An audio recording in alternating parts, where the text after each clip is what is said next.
Good evening, everybody. Good evening. How are we all doing?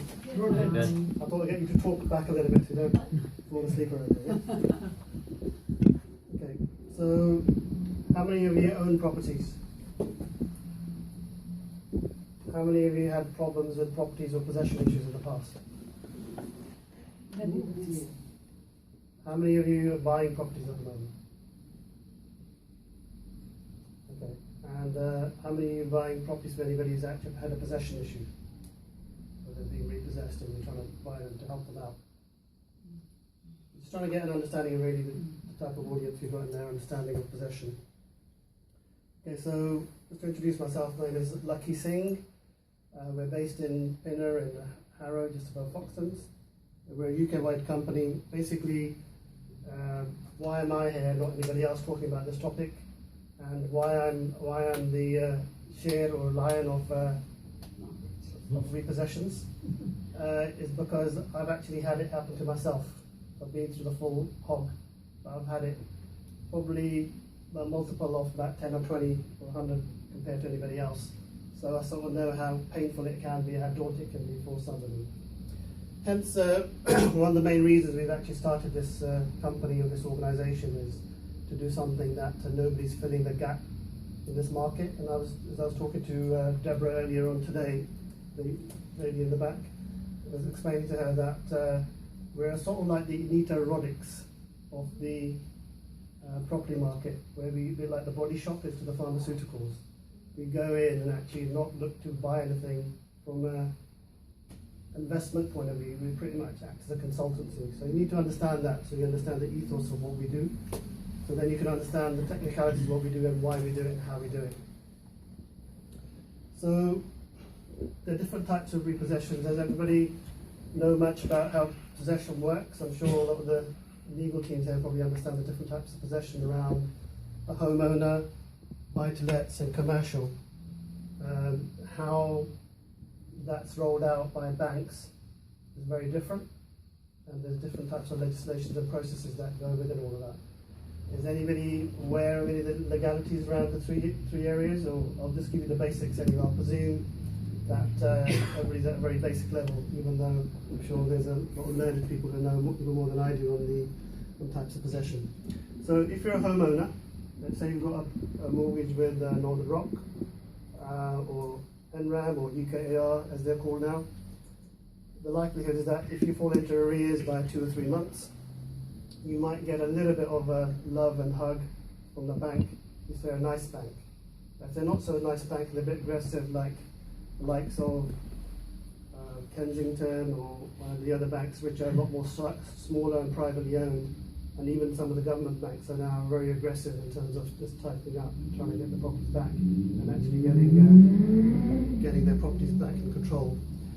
What they would do is they would send you a couple of warnings, and literally then they would actually, if you're not meeting their demands, they'll try to talk to you.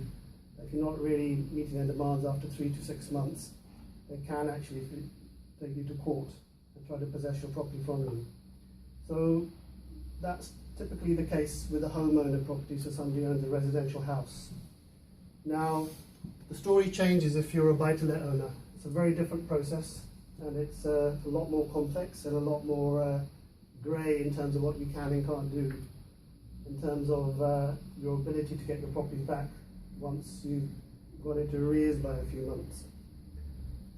And what you'll also find is that the stance of the banks are very extreme, from something very generous and letting you be in arrears for 12 months or something, and literally let you build up your arrears and your service charges, to other banks which may just literally be trying to push you over the edge anyway, like the likes of Mortgage Express. And I'm happy to sort of talk about them openly and actually held libelous, libel as well, actually, of anything I say about them, because I'm happy to go up against them. It's not a problem, because I know all the directors there, and I've talked to pretty much all of them about these problems.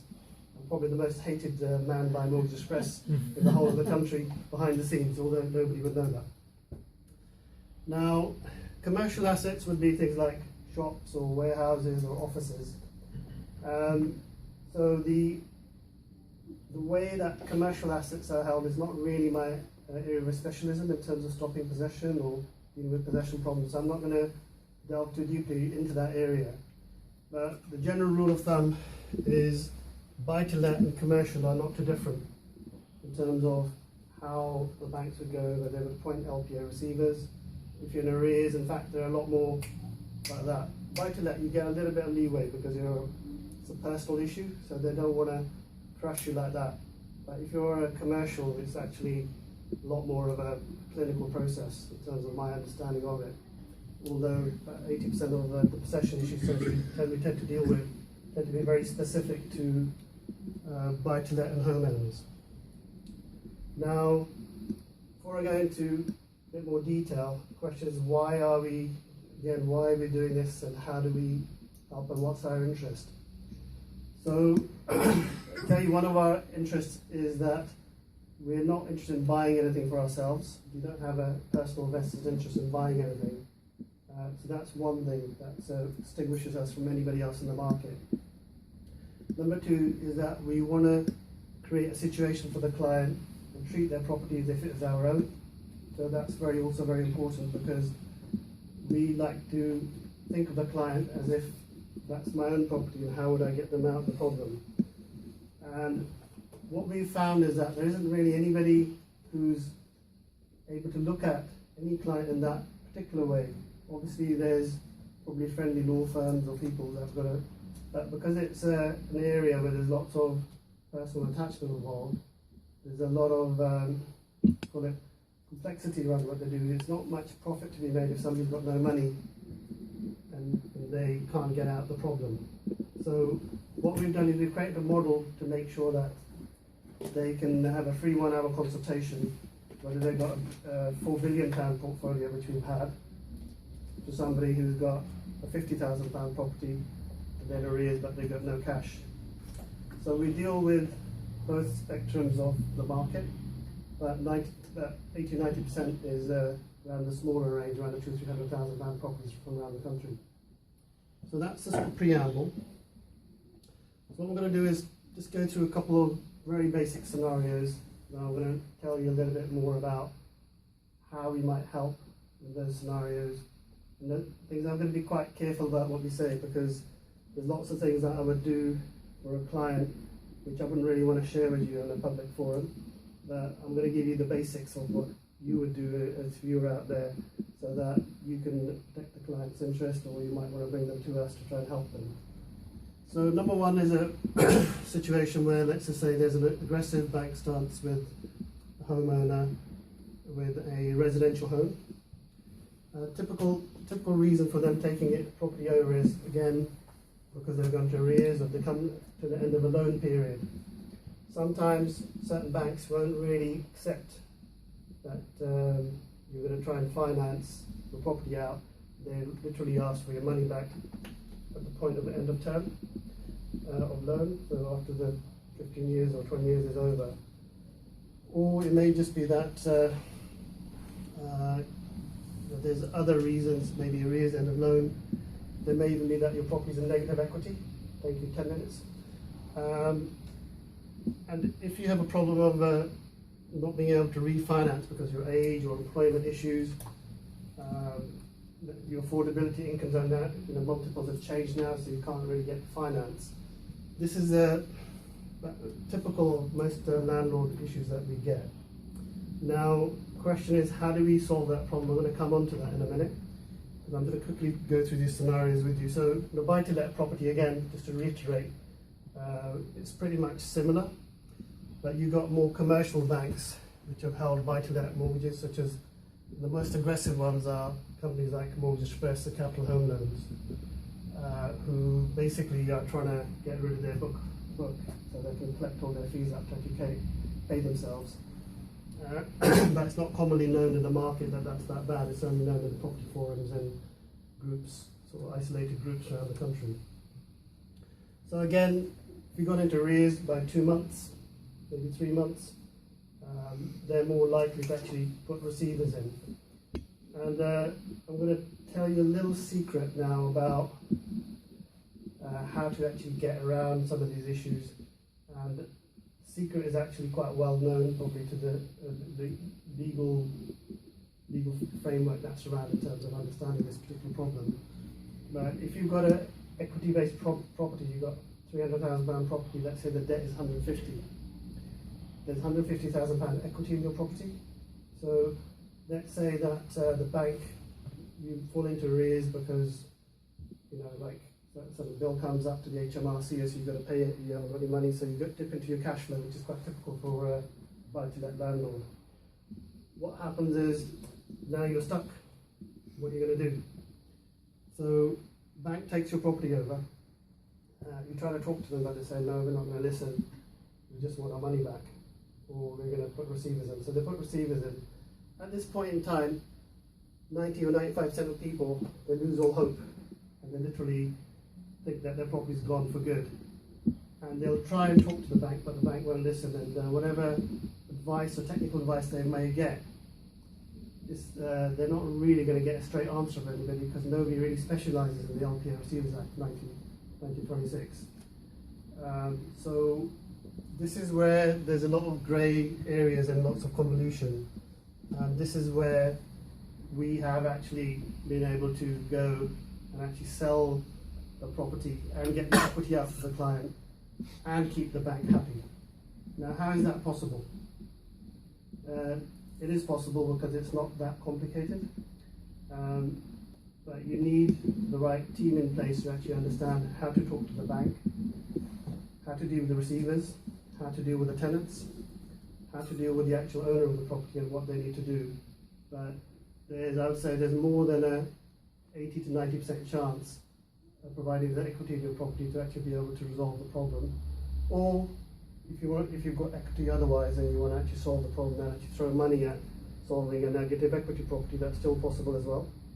And there's also, even more than that, we've also been able to shrink the debt down, negotiate that with the bank based upon a payment structure with them, and they've agreed to it, and we managed to negotiate negative equity down by almost from 150,000 down to about 20,000. And we've done it in the toughest of places like Northern Ireland. In Santander Bank is a recent example we just did. So I'll give you a quick example of that now while we're at it. So we've got a client, he's got a property that was worth the heyday back 15 years ago, 200,000. He's got £150,000 debt after the property crash in 2008.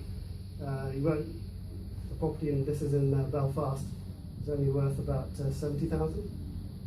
So we managed to agree a write-off with the bank down to 42,000 and sell it on to investor and get the debt negotiated for the client. So the client is only paying about £100 a month on the 42,000 minus 150. So whatever that works out to 108,000 worth of negative equities negotiated into £100 a month. So some of this probably sounds a little bit too good to be true, but I've got all the documentary evidence you can come and see it in the office to actually prove otherwise on an individual basis. Move on to commercial property, so retail, industrial, office. This is actually a lot more hard-nosed in terms of what they would do. And to try and get out of LPA receivers in this area is also possible in the same way that I've just mentioned. Now, what I'm going to do is move into a couple more case studies, because trying to explain this sort of stuff in the theory is very difficult. I'm just going to give you a couple of very simple case studies to show to you that if you're out there and you want to try and help people who've got who are in financial distress, don't think that you know based upon what you've heard in the press or otherwise, because there's a lot more you can do to help people who've got a property problem than you might think. And the reason I also know this again is that I used to have 100 properties with a 20 million portfolio. I lost it all, lost my house, went through some other personal stuff. So from personal knowledge to bankruptcy, etc., I know it as well as now acting as advisors to our own legal team. We're able to actually stop repossession anywhere within the country, within Northern Ireland, Southern Ireland, England, Scotland. We haven't done that much, but we also do Wales. So happy to help with any cases that come up. So we just done a house recently near Havelock Road in Southall. where the house went to receivership. The house is worth about 300. The debt on it was, this is a buy-to-let property. The client got a mortgage of about 80,000, but he hasn't been paying the mortgage. So the buy-to-let company, I think it was the Mortgage Works, put the receivers on it, and basically the client thought he's doomed. So we went in and just did a bridge finance for him with a private lender. We got the money for him in about 10 days, and got him refinanced out, paid the bank off. He didn't think that was even possible, and he had actually the receivers knocking on the door, but I told him not to actually talk to the receivers and actually ignore them for the time being, because we're going to get rid of the debt. But we didn't really bother talking to the bank or receivers, telling them that we're going to do this. We just got the money and paid the bank. And sort of people think, okay, well, how's that possible? How can that happen? But it is a little bit sailing close to the wind type strategy, because there's a lot of legalities about what you know, having to follow receivers. There are lots of legal issues around it. But as long as you pay off the debt to the bank and they're happy with it, there's no reason for you to come back. So the client is actually protect his equity, which is around the 200 plus mark. Okay, so that's case study one. Commercial retail is a shop in Bradford with two flats above. And that was quite a complicated case where a supplier has actually gone in, done some work, about £100,000 of work on the premises, and then the whole thing went bankrupt. Well, he looked, basically receivers took up the property, he couldn't then get his own back. So the supplier came to us, and so we did a very similar thing again with this client. We got him the finance, paid off the bank, and actually got the equity out for the original landlord to make sure he got paid. Okay? Now, if you want to discuss complexities of how we do the structure, all this, that's a lot more detail. It's probably like a 2-hour whole day presentation, so I'm not going to go into the detail of that. The last one is like almost an impossible case that you won't even believe. But to protect the client's identity, I've just put down Ealing. Is actually not too far from Ealing. It's about a couple of, let me say, a couple of miles away from there. Is a group of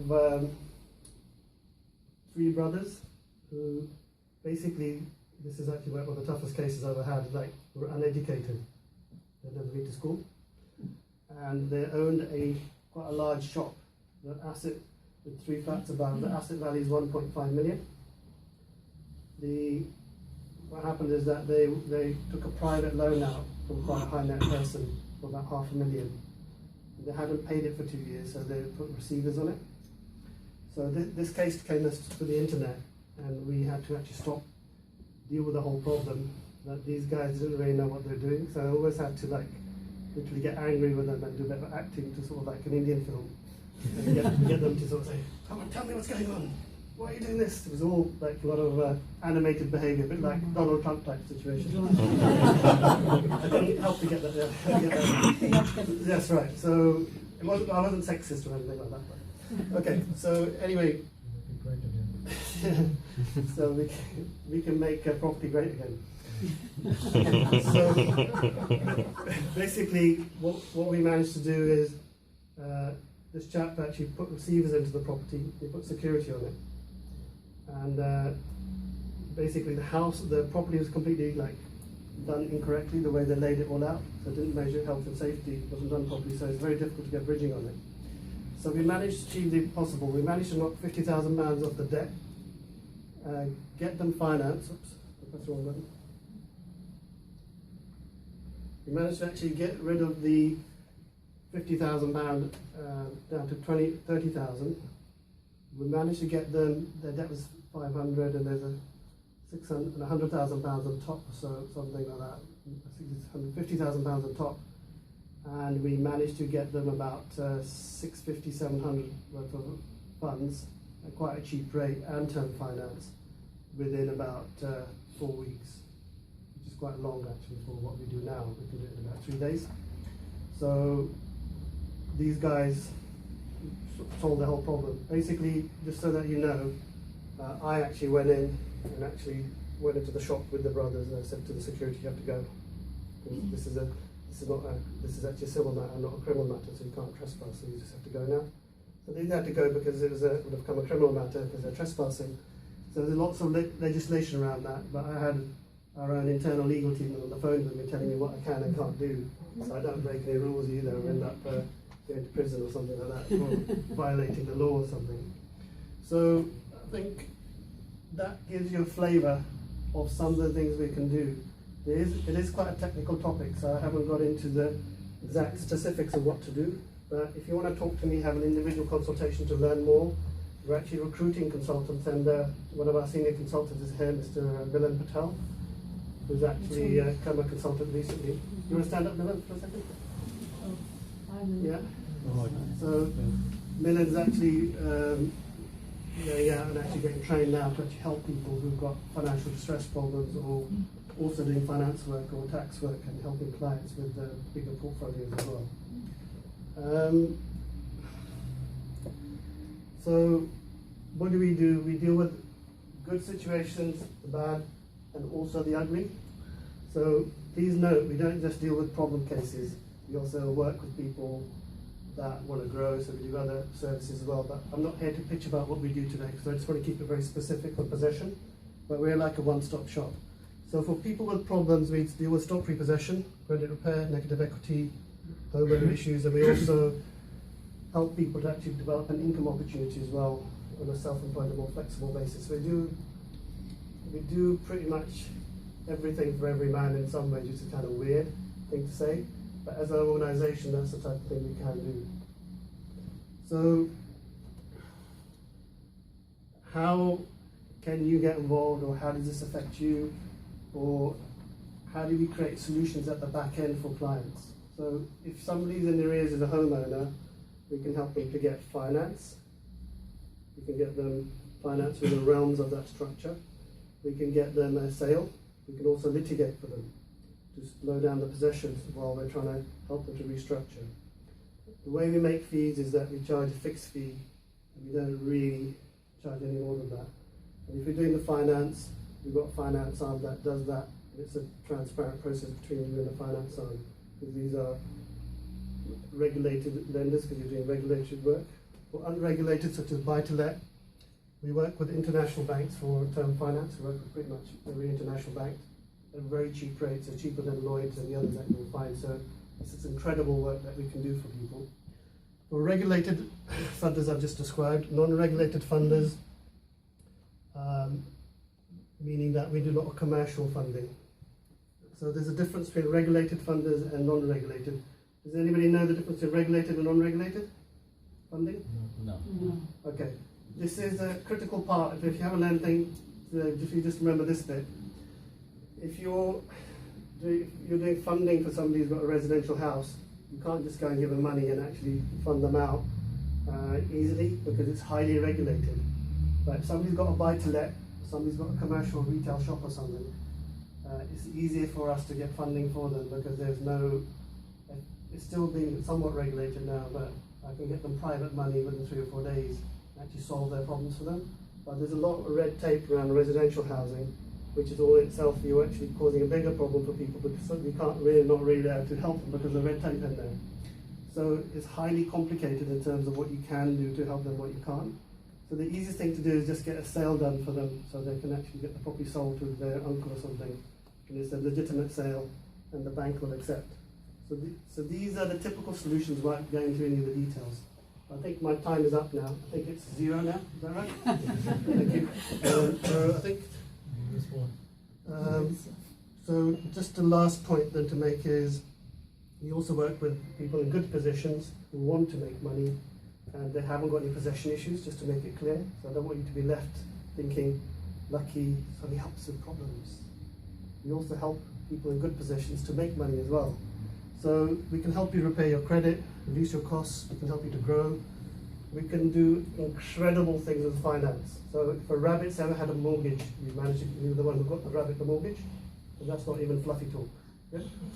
Okay, so we can manage risk, and we can also create income opportunities for you beyond your wildest dreams. Okay?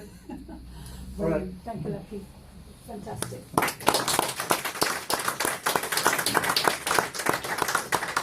Who learned something new today they didn't know before? Hopefully everyone. So if you want to know more, as I said, do come and go and see LAKHI on a one-to-one, and he can talk to you about your specific area, whether you want to grow or help somebody in a problem situation. We are running slightly behind time, so I think what we'll do is this bit of the meeting